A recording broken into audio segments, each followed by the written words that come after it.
श्री ठाकुर जी से चतुर न कोई था, न है, न कोई हो सकता है। वो चतुर सुजान हैं, वो सब निपुणों के नायक हैं, शिरोमणि हैं।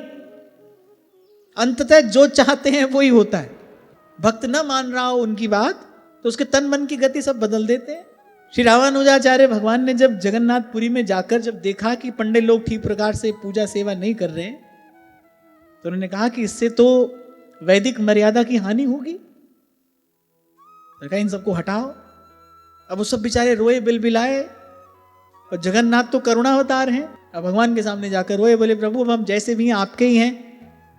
तो जगन्नाथ भगवान ने आचार्य चरण को कहा, बोले ठीक है आप जो कह रहे हैं वो तो ठीक है, आप आचार्य हैं, आपके लिए ये कहना उचित ही है।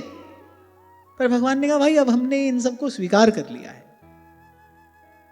जिसको स्वीकार किया जाता है उसका परिपालन किया जाता है। बोले अब हमने इनको स्वीकार कर लिया है, अब इनका त्याग तो नहीं कर सकते।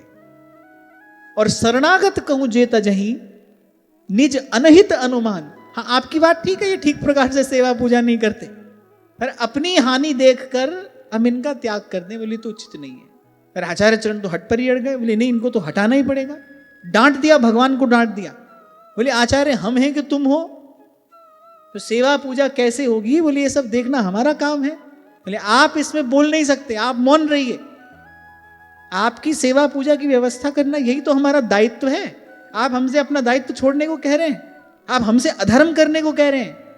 आचार्य चरण ने कहा कि हम आचार्य हैं, मर्यादा की किसी भी प्रकार से क्षति ना हो, मर्यादा का रक्षण ये हमारा दायित्व है। यदि हम अपना दायित्व नहीं निभाएंगे तो अधर्म होगा। आप हमसे अधर्म करने को कह रहे हैं। तो किसी प्रकार डांट डपट के ठाकुर जी को चुप करा दिए। अब ठाकुर जी ने कहा भाई बात से तो बात बनेगी नहीं। श्री ठाकुर जी ने गरुड़ जी को कहा कि इनको सादर घर पहुंचा दो, अगर ये यहां रहे तो बोले ये पंडे पुजारी नहीं रहेंगे। तो आचार्य चरण रात को सोए तो श्री जगन्नाथपुरी में थे, सुबह आंख खुली तो श्री रंगम में थे। तब आचार्य चरण ने हाथ जोड़कर कहा हरी इच्छा भावी बलवाना। अरे भाई तुमको अब वही प्यारे लग रहे हैं तो लगे, अब हम क्या किया करें, हम क्या करें। तो हैं तो ये ऐसे ही।